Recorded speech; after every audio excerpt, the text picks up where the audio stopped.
Finally, a podcast all about self-love, how to create boundaries and shut down limiting beliefs to create a life you love. What was the first one? Welcome back to episode 3 of podcast Empowerment Unplugged.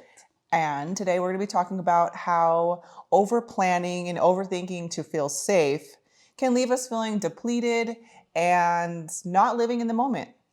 Have you ever felt like that? Woo! Too many times. And I have just come to the realization recently within the last few weeks, if I'm being truly honest, that a lot of my overthinking and back and forth in my head is because I'm trying to be in control and the impatience that I have and just letting things kind of just unfold.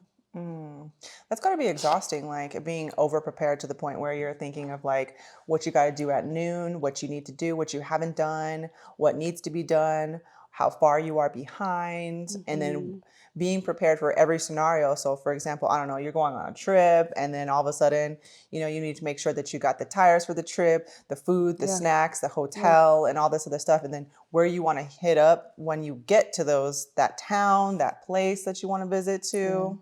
Yeah. That sounds exhausting. What do you think is holding you back from like letting you experience the moment and just show up and see how you feel?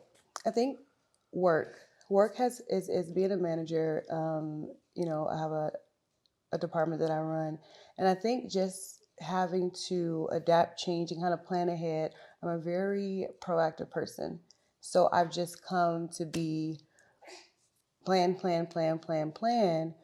And it kind of trickles over into my personal life. So I think just creating those boundaries in the workplace, also into my personal life, will be helpful. So I know I have to kind of keep it in my workplace. It's kind of no other way because we have, goals and things along those lines. But when it comes to my personal life, there is some room to let go and live in the now. I feel like personal life, that is absolutely valid. And also I can relate to you with this, like with the work in a sense of you need to stay organized, you need to stay proactive and think of what's the best case scenario, what the worst case scenario is, what if you lose an employee, or what if they need to go on leave, what can you do to fill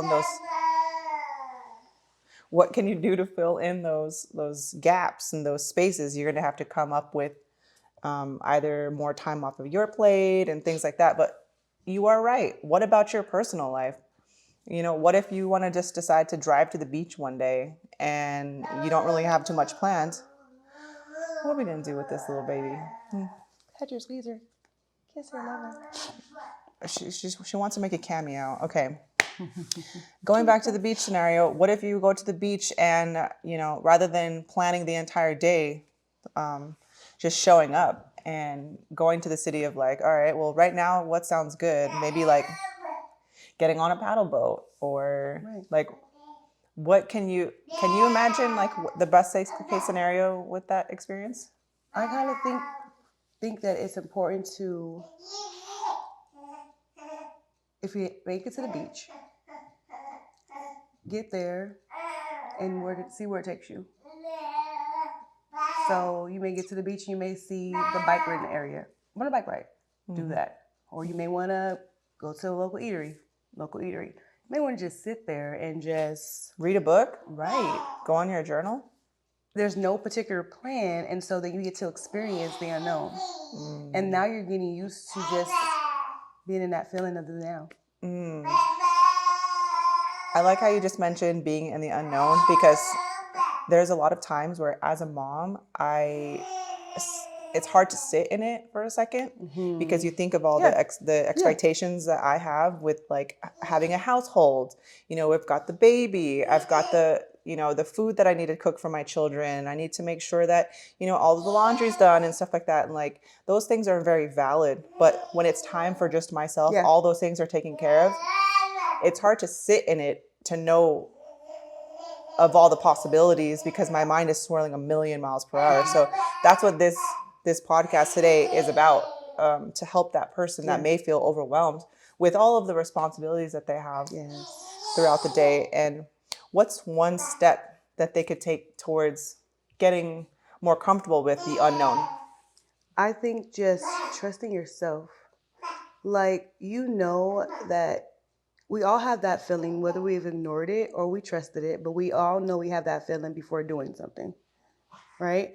And it comes up. So when you get ready to do something or something, you're invited to do something, like you have that feeling of knowing, like that intuition, that gut. How does it feel? Like if you feel like excited about it, I say go for it. If it's like, then you might want to just either pass or kind of think about it. But if you have to think about it, it's probably a no, to be honest. But I can't tell anyone what to do. But I think that in the moment, if you feel excited about something, try it. And I think when you're trying to prepare and control things, it takes the excitement out. It takes the surprise out. And like, who doesn't want to be surprised? Like, anytime that I'm surprised with something, it's like, oh, like this feels good, right? But when you plan, it's kind of like, there's no surprise. You know exactly what's going to happen. You didn't put all the effort into it. You probably planned it and got everything. You know the colors was going to be, what time it's going to show up, and who's going to be there. So I think experiencing it, trusting that if it doesn't fit right, you can always, leave or walk away. You don't have to sit in it. And if it is something that you enjoy, you get to experience it. And had you tried to control it, you wouldn't have been able to experience it. That makes me think about two different things. One is what makes us think that we know what's best for all different scenarios, first of all. Second of all, have you had experience with expecting certain people to have certain reactions or certain outcomes to happen and it not happen and it really pisses you off or makes you kind of sad? Yeah. Oh my gosh. So going off the first one, thinking that we know the best case scenario for all situations. We know the best for our children. We know the best for our man or our loved ones, our family members. We think that we know the best, and then so when we expect something different, it makes us upset and frustrated. Why we do this? That's because we're trying to have control of stuff. Once you try to have control, you put in what you think is best. And again, we're just one piece of the puzzle. We don't get to determine what someone else is going to feel. We all have our own feelings or our own opinions on things, and that's why you have to kind of not take control. I've learned that I'm not an initiator. I'm not a successful initiator. I can initiate some stuff. That doesn't mean I'm going to have the outcome and feeling from the other person that's going to fulfill me. I'm going to be looking like, oh, you didn't like that? Oh, okay. So I've learned that I am more fulfilled when I respond when someone asks me something. And now I could deliver. Because once you ask me to do something and it's my specialty, oh, you're going to get it. But once I try to provide my specialty before you ask, now you're getting the side eye because why you didn't like that? That wasn't good? Oh, okay. You're ungrateful. But no, they didn't ask me. I initiated something. So I think that goes along the lines of someone not having the expectation that you thought they were going to have. And that's what happens, when you just think that your way is every way, and that's not the case. Absolutely not. And that can go with our kids. That can go with our, whomever that we're around often.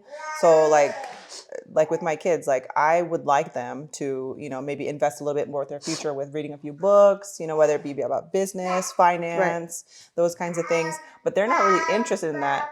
And I noticed myself getting kind of frustrated, like, why don't you want to learn about that? Or why don't you? And I started getting annoyed with them when I would see them on video games. But I'm just like, you know what? I'm just going to let them experience things and how they want to. And if they want to come to me later on with some, questions, okay, then I'll be invited. So going with that. Like I think with me having 4, I think I have like a different I've observed all of them differently. And I will say that like I have one who's just, as long as she's been in school, just excels and just like loves school. And I'm just like, okay.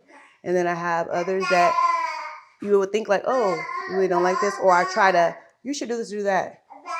And exactly what I say do, they do the opposite. And then later on, they go back and do what I said, but on their own time. So like you said, it's kind of like we know what we did and we know it worked for us because we've already done it. We walked that path already. Yeah. But it doesn't mean that they don't have to go through the experience. We have to allow them to go through the experience like we went through the experience as well. We want to protect them and shield them from going through things because we know what's ahead, but that's how they're going to learn. And that's something that as parents, we just, wait, let me just, no, don't do it.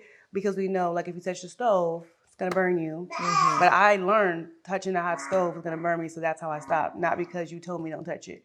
I had to touch it first. Yeah. I like that we dusted a little bit about like parenting and stuff like that. But like, number one is like this whole entire podcast for this episode was mostly about not controlling so much, taking a step back and learning when to just trust what you feel is best. And it's really fun. It becomes like a little bit of a game when you can walk into a city that you've not been to or go to a place that you've not been to and just go on a whim, and it just makes you feel like that excited like butterfly feeling, and then you get to just it snowballs from there, and then you get to experience things that you haven't in a long time or at all. And that's one thing that is exciting. I feel like the more that we follow excitement, the more inspired we feel, the sexier you feel, the more mystery comes into our lives. And it's just like, who doesn't want to be sprinkled with all of that? I do. I'm trying it now, and we'll see. So next time we talk about this, I may have more of a experience on the other side. But I think that just going with the flow, not asking too much, not looking for things to question. Just okay. What if this doesn't happen? No. What if this happens? No. Can I be prepared for this? Bringing all of the shoes, bringing all of the jackets, and all of the. Forget it. Just get in the car. Just get in the car. Get in the car. Put on some good music and go.